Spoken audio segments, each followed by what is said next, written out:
సినిమాలు ఒప్పుకోవడమైతే ఒప్పుకున్నాడు, కానీ పరిస్థితి చూస్తే డేట్స్ అడ్జస్ట్ చేయటం తలకి మించి భారం అయ్యేలానే కనిపిస్తోంది ఈ టాలీవుడ్ స్టార్ హీరోకి. విషయంలోకి వెళ్తే man of masses junior NTR Devara block buster తర్వాత తన నెక్స్ట్ చిత్రాలను ఇప్పటికే లైన్ లో పెట్టిన సంగతి తెలిసిందే. బాలీవుడ్ యాక్షన్ థ్రిల్లర్ గా రాబోతున్న వార్ 2లో నటిస్తుండగానే కన్నడ డైరెక్టర్ ప్రశాంత్ నీల్ తో తన కెరీర్ లోని 31వ చిత్రాన్ని స్టార్ట్ చేశాడు తారక్. అయితే ప్రశాంత్ నీల్ డైరెక్షన్ లో సినిమాను పూజా కార్యక్రమాలతో ప్రారంభించారు, కానీ ఇంకా రెగ్యులర్ షూటింగ్ మాత్రం స్టార్ట్ చేయలేదు. అయితే తాజాగా వినిపిస్తున్న వార్తల ప్రకారం ఈ మూవీ రెగ్యులర్ షూటింగ్ ను ఫిబ్రవరి 20 నుంచి ప్రారంభించేందుకు మేకర్స్ నిర్ణయించుకున్నట్లు తెలుస్తోంది. ఈ మేరకు ఏర్పాట్లు కూడా పూర్తి చేశారట. ఇక ఈ చిత్ర షూటింగ్ లో ఎన్టీఆర్ మరికొద్ది రోజుల్లో జాయిన్ కాబోతున్నట్లు ఫిల్మ్ సర్కిల్స్ లో టాక్ వినపడుతోంది. అయితే వచ్చిన చిక్కల్లా వార్ 2 షూట్ ఇంకా బ్యాలెన్స్ ఉండటమే. ఈ సినిమాలో వచ్చే ఓ స్పెషల్ సాంగ్ కోసం స్టార్ హీరోయిన్లను అప్రోచ్ అవుతున్నారు, కానీ రకరకాల కారణాలతో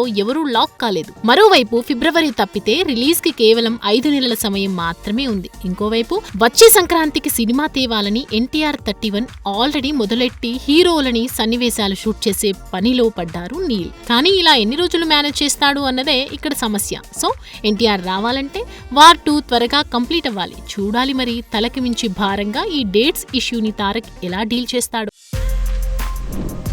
For more videos like this, subscribe Big TV channel.